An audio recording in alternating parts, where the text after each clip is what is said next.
theorising about the construction process involved in building the pyramids.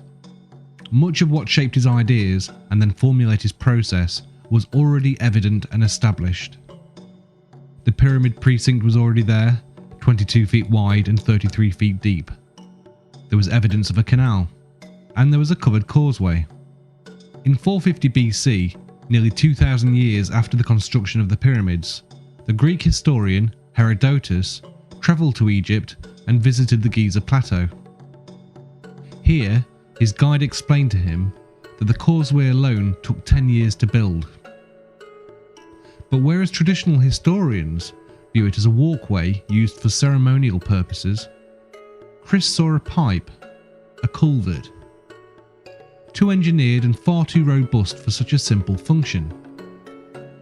With these parts of the puzzle already in place, Chris began to construct his own method. The project would begin by putting all of the infrastructure in place. A canal would be dug from the Nile connected to the limestone quarry and as close to the pyramid site as possible. A harbour would be built on the canal and a roofed causeway built from the harbour to the pyramid build area. A moat, that is the precinct, would be dug around the limestone outcrop and filled with water. The workforce would be told that any rock protruding through the water needs chipping off. Once all the protruding stone has been removed, the water level would be lowered and the process repeated. The whole area inside the moat need not be levelled, only around the first metres in. It is imperative the perimeter blocks are precisely level for structural strength, like the perimeter walls of a house. The interior is less important, and there is little need to remove rock, only to replace it with blocks. Once the water level has been dropped to around 30 millimeters around the full perimeter of the pyramid base and no rock is protruding, the foundations are level and ready to receive the blocks. As soon as the project starts and infrastructure is being put in place, quarrying and shaping the blocks can begin. An enormous amount of blocks would be completed by the time the pyramid site is ready to accept them. When limestone is first quarried, it is a relatively soft rock which hardens when exposed to the CO2 in the atmosphere. By placing the blocks straight into water after they're released from the quarry face, the stone will stay softer and more easily worked with copper tools. By shaping the blocks in the water surface can be used as a constant level. By moving floats around the blocks, they could be easily turned in the water and all 6 sides levelled and shaped. Furthermore, working in water is also a more pleasant, cool, dust-free environment. The outer casing blocks would be quarried upstream at the quarry at Tura. A groove would be precisely carved into the quarry floor and every block would be placed into the groove during shaping. By using the water surface as a level, every block placed into the groove would produce exactly the same angled face, which would line up perfectly when placed. The casing block angle can be checked by using a simple water level.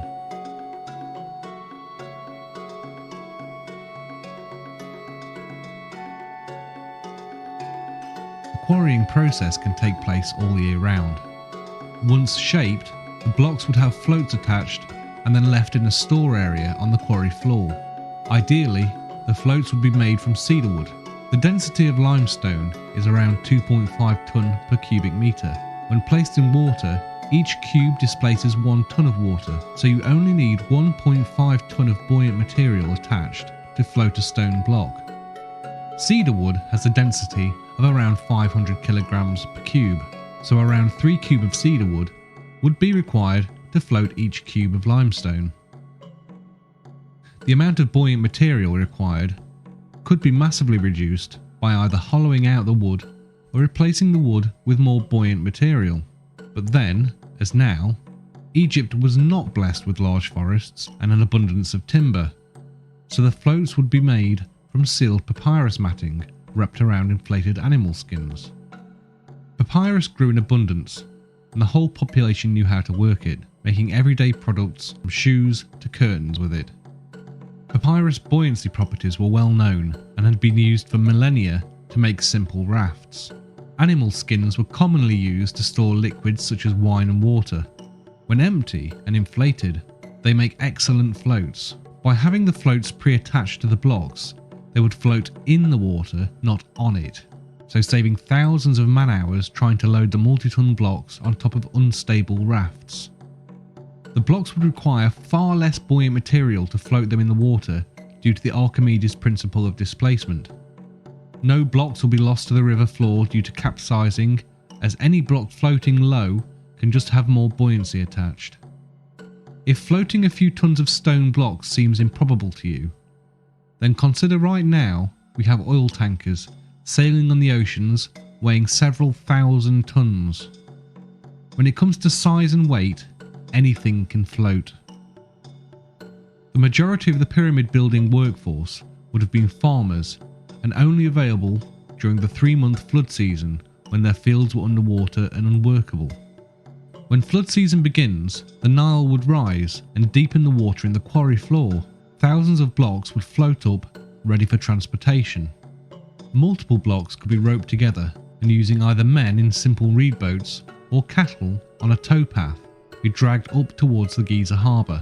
Leading from the harbour all the way up to the pyramid precinct is a covered causeway. The causeway is like a water pipe and totally filled with water from bottom to top. The bottom of the causeway has 2 gates built into it. The lower gate is level with the water in the harbour, while the upper gate is around 8 metres further up the causeway at a much higher level. The higher gate is closed, sealing off the pipe and holding all the water in above. The lower gate is then opened. Although the upper gate stands on a higher plane than the lower gate, the water will stay in place because it is not exposed to atmospheric pressure. It will act like water in a glass pint pot when turned upside down in a water-filled sink, with the water staying in place even though it's above the sink's water level. Atmospheric air pressure is the equivalent of a 25-foot high column of water. With the bottom gate open, blocks can be floated into the causeway. When the space between the 2 gates is full of blocks, the lower gate can be closed and the upper gate opened. The blocks will then float upwards towards the water-filled precinct. Due to the pressure of water on the bottom gates, an extra pair of gates would be built around halfway up the causeway to reduce this pressure. An endless rope could be threaded through the floor of the causeway and the blocks attached to speed up the flotation through the tube. After levelling the precinct, the moat would be semi-refilled with water. The blocks would float up the causeway and into the water-filled precinct. The first blocks to be placed are Tura-angled casing stones. They would be floated around the precinct and lowered into position along a precise, remarked line. When building a house, the perimeter brickwork is placed first to give the building its precise shape and strength, with the roof sitting on the perimeter brickwork and the majority of the internal wall not being load-bearing. Be it a house or a jigsaw, by starting and joining the perimeter pieces, a uniform shape is made. The interior will be then easily sorted out. The same will apply to pyramid building. Get the outer blocks precisely placed and the structure will have the right shape. The first few layers behind the facing blocks would need to be precisely cut and joined together to give the structure inherent strength. Due to the lower blocks not being raised above the precinct height, larger blocks can be placed, giving a strong foundation to the building. As each block layer is placed, it is checked for level against the water's surface. Adjustments would then be made to the blocks. When a layer has been completed and level checked, more water is added to the precinct moat, making the water deeper, so that the next layer can be floated into position. This process would continue until the water is level with the top of the precinct wall, which was around 8 meters high. When the first few layers have been positioned and are nearly level with the precinct wall, the blocks will have to be raised above the precinct water level. By building a lift shaft onto the side of the pyramid, you would recreate a similar structure to the causeway. Again, Build 2 separated gates at the bottom of the shaft. Fill the shaft with water, and again close the second gate to hold the water in the shaft. Open the first gate and float in numerous blocks. Then shut the first gate, open the second gate, and the block will float up to the summit of the pyramid. To keep water pressure down on the lower gates, every 15 meters or so, additional pairs of gates will be built into the shaft. Here we see blocks floating up the water lift shaft.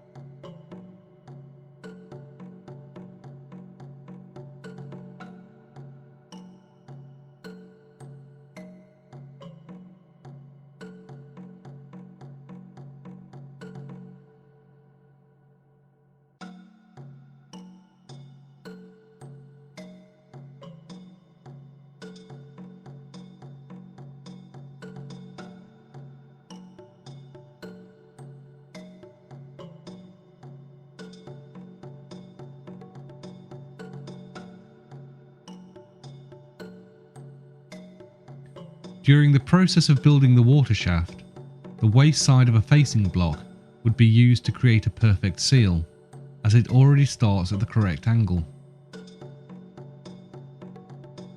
Here we see the process of extending the water shaft as the builders complete a layer of the pyramid. The final facing blocks are moved into place and the temporary wall is extended above. Either mud and masonry walls or a wooden box would be built around and above the lift shaft to form a temporary structure to seal in the water. Here we see an example using the mud and masonry wall. Once the top of the shaft is extended with the mud bricks, it is flooded with water. Because the quantity of water it contains is small compared to the shaft, it doesn't require the same level of reinforcement. Then, each of the blocks needed to create the next level are floated up and into place until the layer is complete.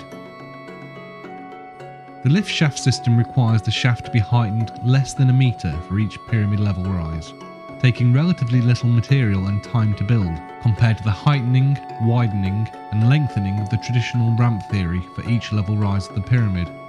The shaft wall could be anywhere up to 3 meters thick, circumventing any issues regarding water pressure.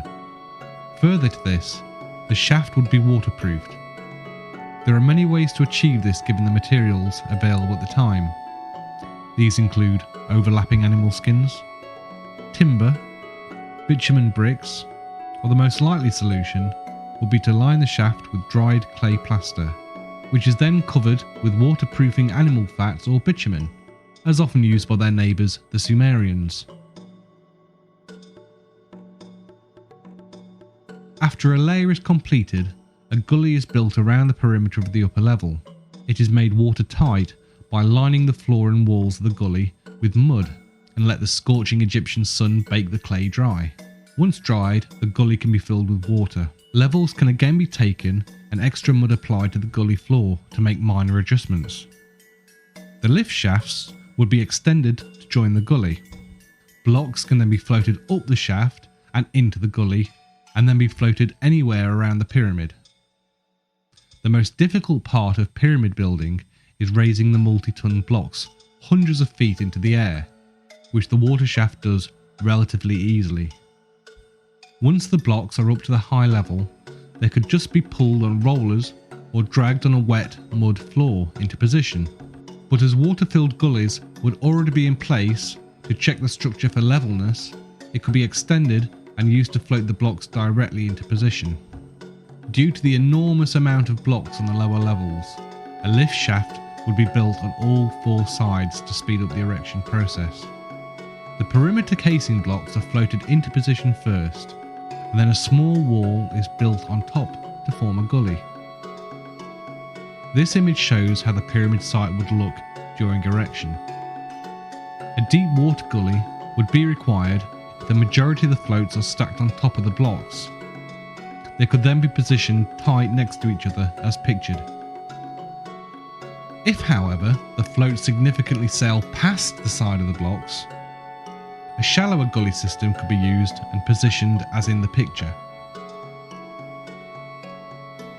There is significant evidence that spring water bubbled up under the pyramid, fed from the water of the significantly higher Lake Maurus, as a natural spring from the lake lies directly underneath the pyramid.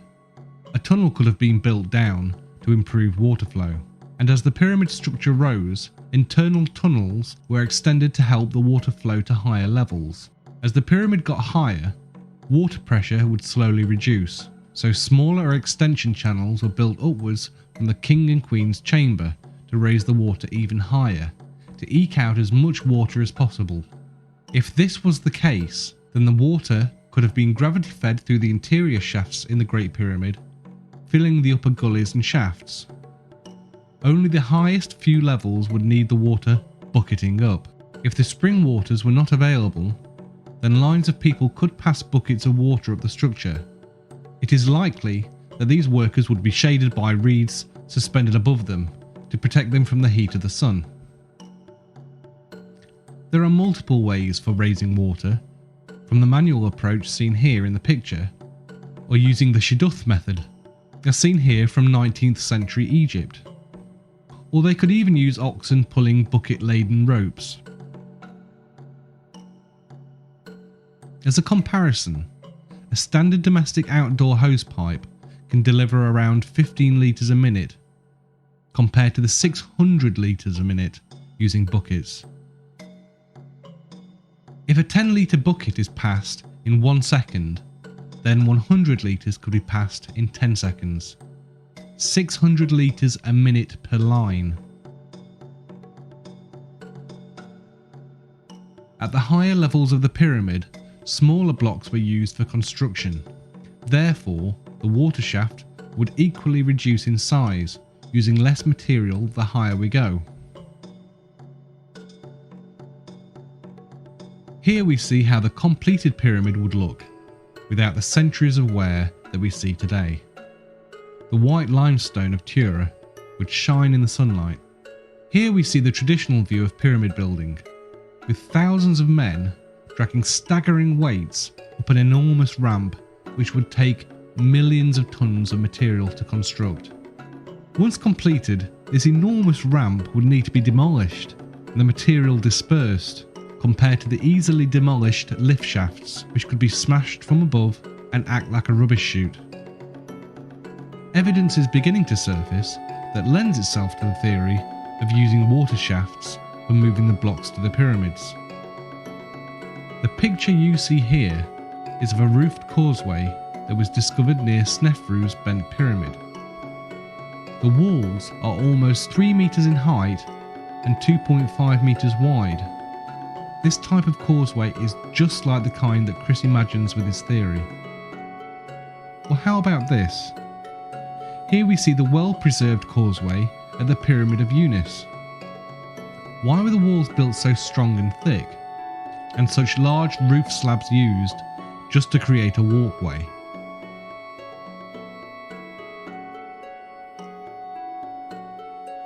Even National Geographic have posted a story on the discovery of a canal linking the Aswan quarry to the Nile River. Another article in the Telegraph reports that scientists have discovered the secret that allowed Angkor Wat, a famous 1,000-year-old temple complex in Cambodia, to be constructed far faster than should have been possible, using canals. Could this technique have been widespread in the ancient world? Further evidence of the use of water can be found in these photos from John Cagman that show salt in the structure as well as water erosion in the lower chambers.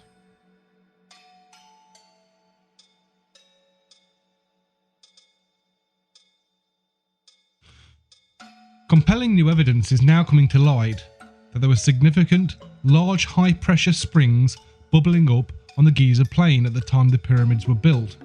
These high-pressure springs were fed by a huge underground aquifer, fed at the time from the faster-running deeper Nile.